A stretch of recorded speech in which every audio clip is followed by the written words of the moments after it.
Coming up, tensions in the war between Russia and Ukraine reach a new high as a missile kills 2 people in Poland.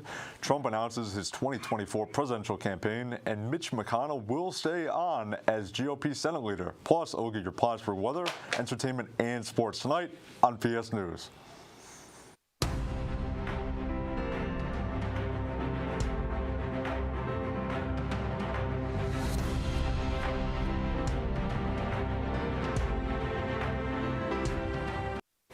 Good evening, and thank you for joining us. I'm Jamie Goodrow. And I'm Joe Mason. Our top story tonight has to deal with Russia, Ukraine, and Poland now. At least 2 people are dead after a missile hit a small town in Poland amidst the war between Russia and Ukraine. Polish President Andrzej Duda spoke on the incident from Warsaw on Tuesday.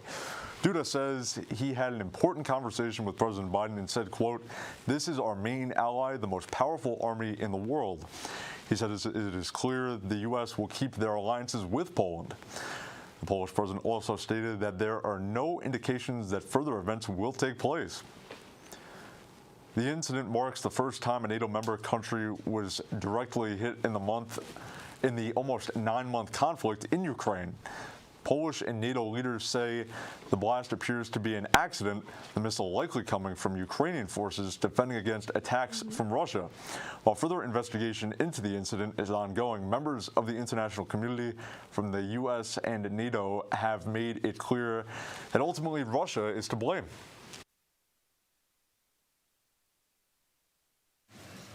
An investigation into this incident is ongoing, and we need to await its outcome. But we have no indication that this was the result of a deliberate attack. And we have no indication that Russia is preparing offensive military actions against NATO. Our preliminary analysis suggests that the incident was likely caused by a Ukrainian air defense missile fired to defend Ukrainian territory against Russian cruise missile attacks. But let me be clear, this is not Ukraine's fault. Russia bears ultimate responsibility as it continues its illegal war against Ukraine. Former President Donald Trump is once again running for president. He made it official on Tuesday as he addressed the supporters at a Mar-a-Lago estate in Palm Beach, Florida. In order to make America great and glorious again, I am tonight announcing my candidacy for President of the United States. Trump filed the necessary paperwork to make a run for president in 2024 on Tuesday. He is expected to face a crowded Republican field that could include Florida Governor Ron DeSantis and his former running mate, former Vice President Mike Pence. Shortly after the announcement, Trump's daughter Ivanka released a statement saying she will not be involved further in the politics. She said she plans to support her father, quote, outside of the political arena. Mitch McConnell will stay on as the Senate Republican leader. He won a secret ballot leadership election earlier today. It puts him on pace to become the longest-serving Senate party leader in U.S. history. McConnell beat out Senator Rick Scott, his first challenger in his 15 years atop his conference. After the win, McConnell said he doesn't mind the competition. First, I don't own this job. Anybody who wants to run for it can feel free to do so. And so I'm not in any way offended by having an opponent or having a few votes in opposition. As everyone has said, we had a good opportunity to discuss the various differences. People had a chance to listen to both candidates. And I'm pretty proud of 37-10. On the other side of the political aisle, Majority Leader Chuck Schumer announced the Democratic caucus leadership elections will be December 8th, as according to a source who was at a lunch for the Senate Democrats on Wednesday. The student charged with killing 3 University of Florida football players and injuring 2 others was denied bond at a hearing today. Christopher Darnell Jones Jr. is accused of shooting his fellow students after a field trip Sunday. Authorities say the shooting happened on the bus when it returned to the Charlottesville campus. A prosecutor says Jones shot one of the victims while he was sleeping.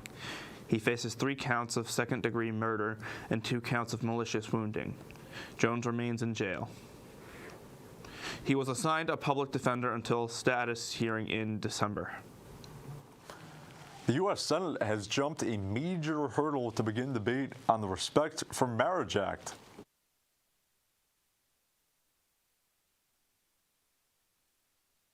On this vote, the yeas are 62, the nays are 37. 3/5 of the senators duly chosen and sworn having voted in the affirmative, the motion is agreed to. As you heard, Democrats secured the 60 votes they needed to break a filibuster on the legislation. Earlier today, 62 senators voted to move forward in the process, with 12 Republicans joining all 50 Democrats. The Respect for Marriage Act would not require all states to legalize same-sex marriage, but it would require states to recognize legal marriages from other states, including those same-sex marriages. Democrats are pushing for the legislation in case the U.S. Supreme Court overturns the ruling that legalized same-sex marriage across the country. Lawmakers will most likely pass the bill after Thanksgiving recess, but there is a chance it could happen sooner if all senators agree to speed up the process.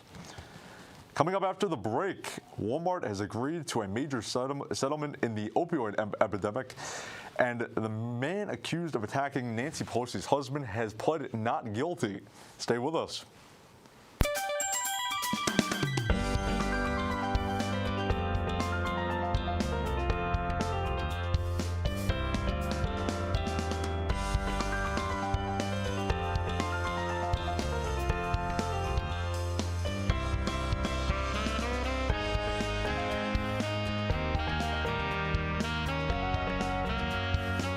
Take it away, Barbara. Thanks, Barbara.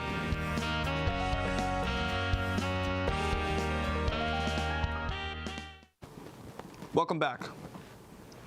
Walmart has agreed to pay $3.1 billion to settle an opioid lawsuit in multiple states. That's according to New York Attorney General Letitia James, who co-led the negotiations. The company was accused of failing to regulate opioid prescriptions, which contributed to the opioid crisis nationwide. The settlement framework also requires Walmart to increase efforts to prevent fraudulent prescriptions and flag those that seem suspicious. Walmart disputes the allegations but says that the framework is in the best interest of all parties involved. Earlier this month, James' office announced a similar settlement with Teva Pharmaceuticals and its affiliates to the tune of $523 million. The man suspected of attacking House Speaker Nancy Pelosi's husband appeared in a federal court in San Francisco on Tuesday. David DePape pleaded not guilty to several charges, including the attempted kidnapping of a federal official and assaulting a family member of a federal official. If convicted, DePape faces decades behind bars. He's also facing state charges for allegedly attacking Paul Pelosi with a hammer in the couple's San Francisco home last month. Pelosi suffered a fractured skull and injuries to his right hand and arms. As the opioid crisis continues, the FDA is looking into making a certain naloxone products more readily available. Naloxone proponents see it as a life-saving medicine. It can counter the effects of an opioid overdose when administered in a timely manner. One of the common brands used by first responders is Narcan. Right now, naloxone is only available by prescription, but the FDA announced Tuesday it is taking steps to eventually approve naloxone nasal spray and auto-injectors that are safe enough to be sold without prescription. The FDA says it is still looking at data, and the agency is looking for naloxone manufacturers to sponsor applications for the potential over-the-counter products. When we come back, we'll take a look at your Plattsburgh weather and entertainment news. Stay with us. To me, the gym means discipline. The gym for me is part of who I am. The gym is time to myself. The gym to me is a place where I can come and clear my mind. Find out what the gym means to you. The SUNY Plattsburgh Gym at Memorial Hall has the perfect facilities for your fitness needs. From lifting rooms to basketball courts, if you're looking to have a good time or trying to get a workout in, visit Memorial Gym.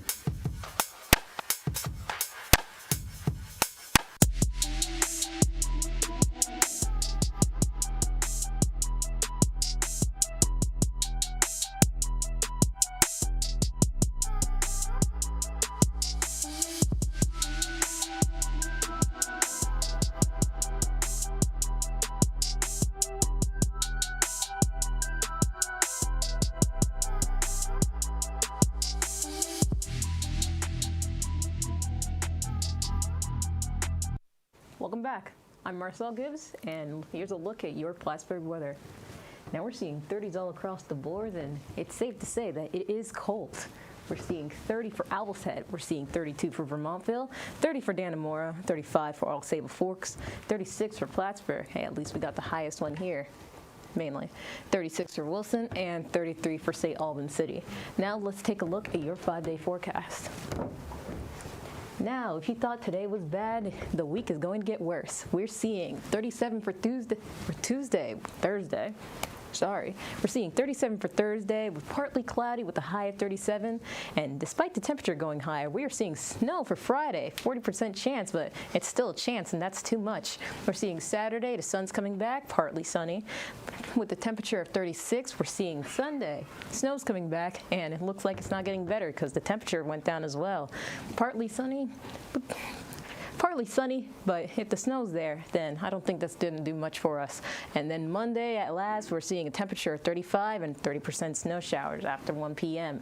with a mostly cloudy. No more sun and no more hope. Now, that's all for weather. I'm Marcel Gibbs. Now back to the desk with Joe and Jamie. Thanks, Marcel. The post office is looking for volunteers to answer letters to Santa. Once verified, these volunteers can look through the letters children have written to Santa. When they find one that strikes their fancy, they purchase a gift for the writer and send it to them anonymously. The program has existed for more than 100 years. Anyone interested must register on Operation Santa's website and go through an identity verification process.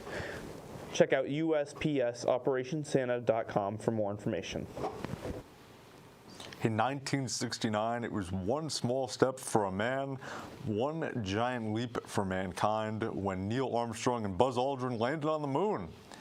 Now NASA is taking a giant step forward, sending humans back to the lunar surface for the first time since the end of the Apollo program in 1972. Artemis 1 took off from Kennedy Space Center in Florida at 1:47 a.m. this morning.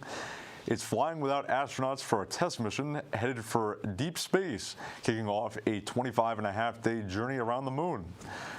The rocket is now officially the most powerful to ever reach Earth's orbit. It comes after 2 scrubbed launch attempts in August.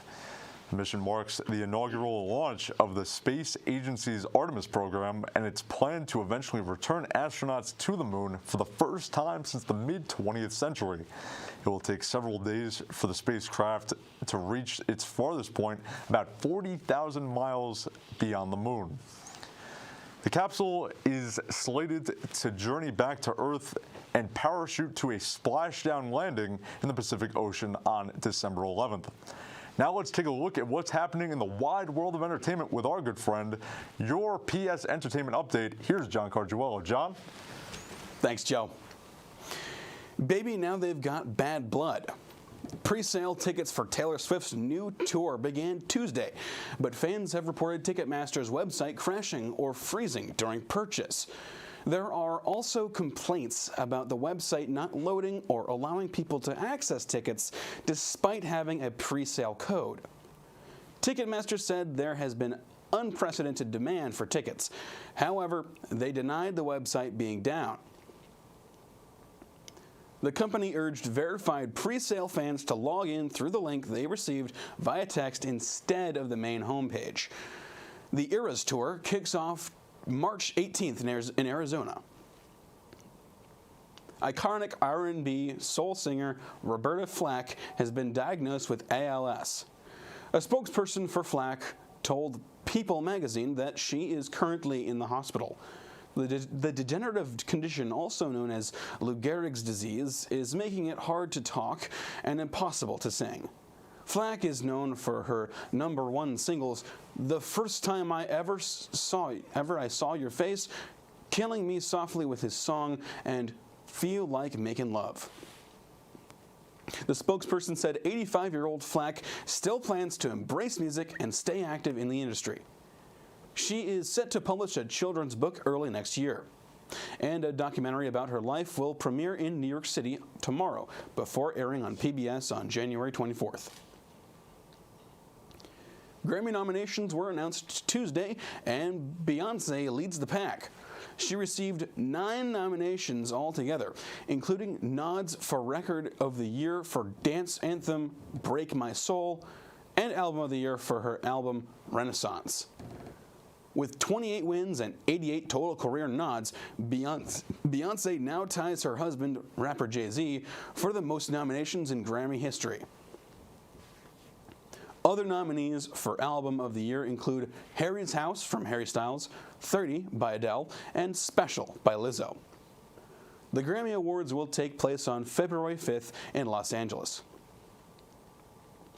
I don't want a lot for Christmas. There's just one thing I need: a certificate from the trademark office underneath the Christmas tree. Unfortunately for her, it doesn't look like Mariah Carey's Christmas wish will be coming true this year. The singer lost her bid to trademark the phrase, "the Queen of Christmas," with the U.S. Trademark Trial and Appeal Board. Fans gave Carey the title because of the popularity of her 1994 holiday hit song, All I Want for Christmas Is You. She then applied for exclusive rights to the titles Queen of Christmas, Princess Christmas, and QOC. But fellow holiday music singer Elizabeth Chan asked the board to block Carey's trademark attempt. Ultimately, the board sided with Chan, who says there can be more than just one Queen of the Holidays. That's all from entertainment. I'm John Carduello. When we come back, we'll have Josh Seals with your PS Sports Update. The purpose of our club is to inform all of our members about what it takes to get into grad school and how to be successful in doing so. What I like most about our club is just how excited everyone is to learn new things and figure out things that maybe we wouldn't be taught during class or on the outsides of school. And in one word that I would use to describe our club would definitely be collaborative, because everyone always has something new to say, to advise someone else, and it's just a fun and exciting environment. Club International has been of great help to me as an international student, because it has allowed me to be introduced to new people from different cultures. Representation matters, and we know how to show it right, because at every festival, we make sure not only to include representation of one, but that of many different countries. And that is why I am proud to be a part of Club International. Club International! Welcome back with your PS Sports Update. I'm Josh Seals. We're going to kick it off with the Washington Commanders facing off against the Philadelphia Eagles, who are undefeated on Monday Night Football. The Eagles coming into this game 8-0, and the Commanders are 4-5. And right off the bat, the Eagles get a turnover in the first quarter, making the ball going over to the Eagles, recovered by the defensive lineman, and Jalen Hurts sneaks it in for a touchdown. This makes the score 7-0. Washington previously ended the Pittsburgh Steelers' dreams last game, and they hope to do it now as Terry McLaurin catches a pass for 20 yards, hoping to get the Commanders on the board. Taylor Heineke now gives it off to Antonio Gibson, marking off his 4th touchdown of the NFL season, tying up the game 7-7. In the first quarter, dwindling down, Jalen Hurts fires off to Devontae Smith, but it is called a pass interference on 2nd and 13, giving the Eagles some goal line advantage, moving them up into the red zone. This was a crucial play at the end of the first quarter, and Jalen Hurts capitalizes, passing it off to Dallas Goedert, I believe, for a 3-yard touchdown. The score is now 14-10, and Jalen Hurts continues to roll the ball and fires deep to A.J. Brown, but this is intercepted by the Washington Commanders. Giving the ball to the Commanders as they drive down the field, and Curtis Samuels pick up the clutch first down on 4th down and 1. The Commanders continue to keep the ball rolling. Brian Robinson Jr., recovering off his injury, stretches the ball into the end zone for his first touchdown of the NFL season. If you know, Brian Robinson recovering from a lethal attack against his life and scores his first touchdown of the season must be so amazing for him as he's battled through so much adversity. The score is now 17-14. The score now 23-14. Devontae Smith catches a 12-yard touchdown from Jalen Hurts, making the score 21-23 in the 4th quarter. And this play right here, Jalen Hurts fires it off to Quez Watkins, who catches it. He gets up, and it is stripped by St. Just and recovered by Tyler Forrest by the Commanders, and gives the Commanders the ball back at the bottom in the 4th quarter with 5 minutes left to play. A crucial possession, and right here, this doesn't like the Philadelphia Eagles, the fan base wouldn't like this call, as it is a unsportsmanlike conduct and roughing the passer call right here on the Philadelphia Eagles to give the Washington Commanders a first down. Would you believe it? Taylor Heineke is fired up. With 5 seconds left in the 4th quarter, Jalen Hurts fires and passes it to Devontae Smith, and he tries to make something happen, but is recovered by the Commanders. And the Commanders, winner, chicken dinner. They get this ball game done and end the Philadelphia Eagles' unbeaten streak at 8 at home in Philadelphia. This is a huge win for the Commanders as they hope to continue their divisional playoff hope alive and celebrate on the Eagles turf with a nice little gritty there. And the Commanders get this W, making their record 5-5 and the Eagles 8-1. The city of Glendale, Arizona is bracing for legal action from 2 professional baseball teams. It's all over a dispute about female locker rooms at the City Springs training facility in Camelback Ranch. The Chicago White Sox and Los Angeles Dodgers both use the facility and have requested the city to provide locker rooms for female coaches. The city says the team should foot the bill for changes. An investor of the now bankrupt crypto exchange, FTX, is suing celebrities that endorse the platform. Wednesday, lawyers for Edwin Garrison filed a lawsuit against FTX founder Sam Bankman-Fried, as well as public figures like Tom Brady, Gisele Bündchen, and Steph Curry. The lawyer behind the proposed class action suit alleges FTX was a, quote, massive Ponzi scheme larger than the Madoff scheme, and he says it could have only been successful with the help of celebrities and influencers. FTX imploded last week, collapsing and filing for bankruptcy. Bankman-Fried also resigned as CEO of the giant crypto platform. With your PS Sports update, I'm Josh Sills. Now back to the desk with Joe and Jamie. Thanks so much, unfortunately, that's all the time we have for tonight. Thank you for joining us.